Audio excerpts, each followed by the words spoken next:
Balik lagi dengan gue Vira di dalam podcast yang berisikan mengenai layanan informasi seputar kekerasan yang berada di lingkungan sekitar atau biasa disebut violence.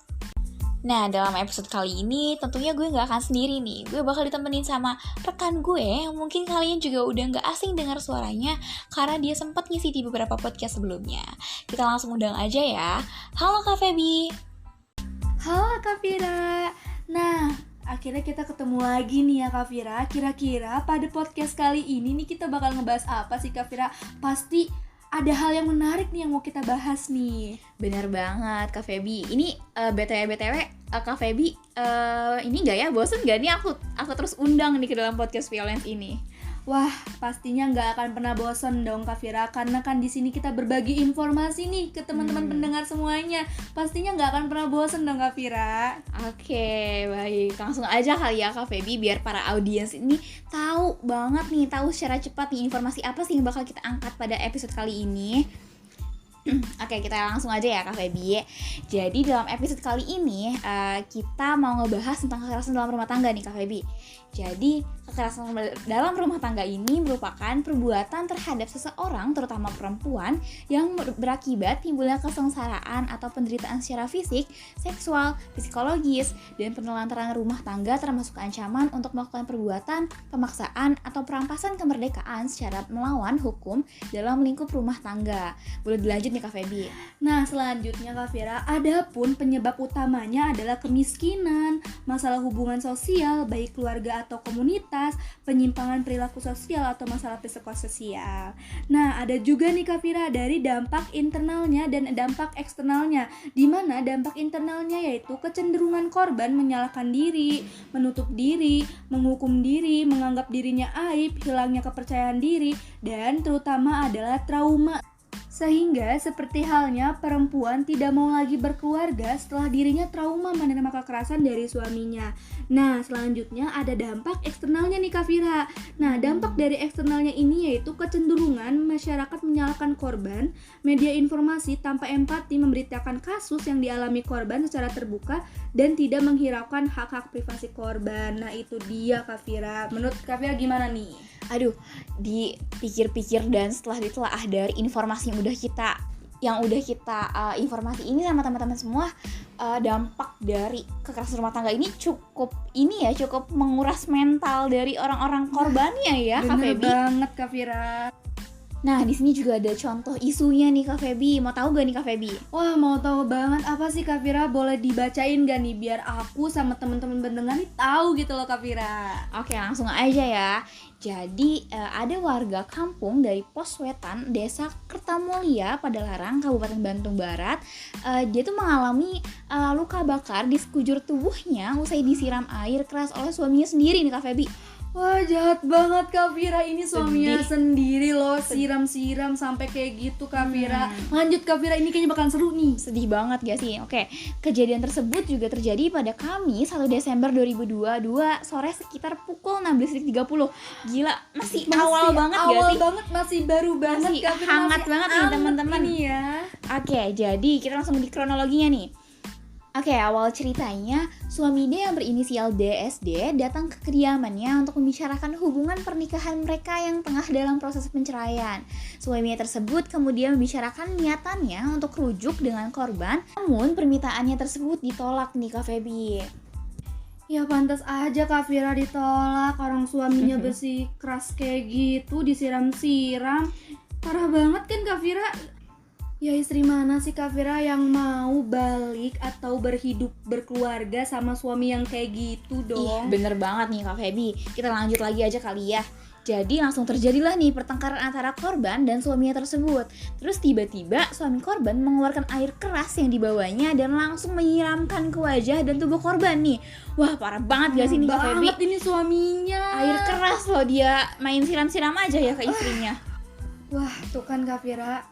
Perempuan mana, istri mana yang mau sama suaminya yang kayak gini asal main siram-siram aja. Bener, ngeri banget ya Kak Feby ya. Terus nih ada informasi selanjutnya nih. korban pun pastinya merasa kesakitan nih.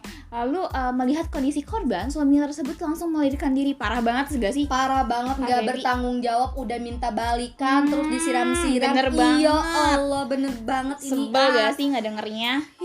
Kenapa sih harus perempuan lagi yang jadi korbannya ya? Bener banget. Ih, sekarang nih buat para perempuan nih harus bener-bener ngejaga kita, ngejaga dirinya lah pokoknya. Bener banget. Biar tetap safety dari orang-orang yang tidak berperi kemanusiaan kayak gini ya Kak Feby. Jangan asal pilih juga, harus dilihat bebek bobotnya ya Bener teman-teman semua. banget. Langsung aja gak sih Kak Feby langsung ke cara menghadapi kekerasan dalam rumah tangga ini kayak gimana? Nah, ada pun nih ya cara-cara dalam menghadapi kekerasan dalam rumah tangga. Yang pertama, tidak menyalahkan diri sendiri. Yang kedua, bersikap tegas. Yang ketiga, siapkan bukti. Yang keempat, mencari bantuan atau pertolongan dan melaporkan ke pihak yang berwajib. Mungkin itu nih Kak Vira, hal-hal yang harus diperhatikan untuk menghadapi kekerasan dalam rumah tangga. Nah, iya nih bener banget ya Kak Feby. Walaupun kita juga sebagai mahasiswa ya, maksudnya masih notabene mahasiswa, tapi kita juga udah bisa merasakan nih gimana sih rasanya menjadi korban dari kekerasan rumah tangga ini gitu kan setidaknya.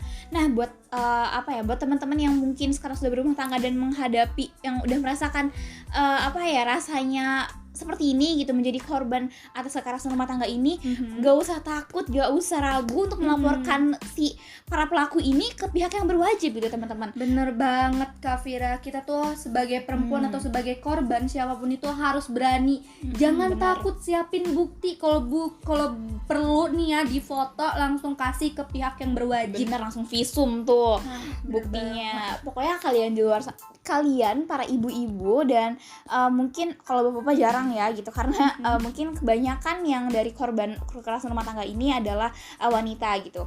Nah, atau anak-anaknya ya mungkin ya Kak Iya Feby. bener banget, mungkin kalau ke anaknya bisa jadi karena emosi ya. Bener, Terus anaknya pelampiasan ya. pelampiasan ya di situ. Benar, jadi buat para anak atau para istri-istri nih, atau mungkin ada bapak-bapak juga gitu ya, untuk bapak-bapaknya atau pelakunya atau siapapun itu yang emang merasa melakukan hal ini, tolong ditingkatkan lagi rasa kemanusiaannya gitu. Bener banget. Kayak kembali lagi nggak sih ke ke perasaan dimana pada saat mereka itu melantunkan janji-janji pernikahan mereka. Bener banget. Bener gak sih, saling menjaga gitu kan sama keluarga gitu. Oke, dari Kak Feby sendiri nih, aku mau tanya nih, kira-kira ada gak sih di lingkungan Kak Feby nih yang menjadi pelaku atau menjadi korban dari kekerasan rumah tangga ini? Oke, sejauh ini ya Kak Vira, alhamdulillah banget di lingkungan aku nih romantis-romantis aja ya. Alhamdulillahnya keluarga-keluarganya nih rukun-rukun aja, nggak ada Alhamdulillah hal yang banget seperti itu. ya, berarti. Nah, aku mau nanya balik nih sama Kak Vira, kira-kira kalau di lingkungannya Kak Vira nih gimana? Alhamdulillah sih sejauh ini juga ya, di keluarga aku juga belum pernah sih ngedengar kata-kata ada yang dilukain sama siapapun itu gitu, belum pernah gitu, atau masih dalam keadaan yang rukun sama lah seperti Kak Feby. Oke Kak Vira, berarti kita berdua berada di lingkungan yang memang romantis ya.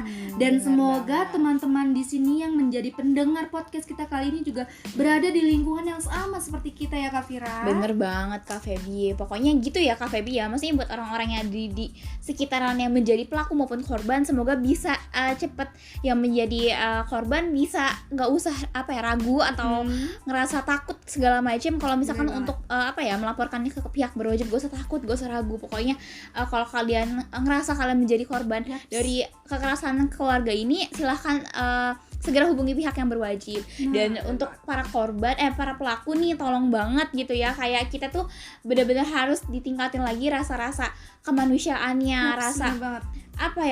empati dan simpatinya gitu sama orang-orang, apalagi keluarga ya. Ini kan harusnya saling bisa menjaga gitu kan. Bener gitu. banget Kak Vira.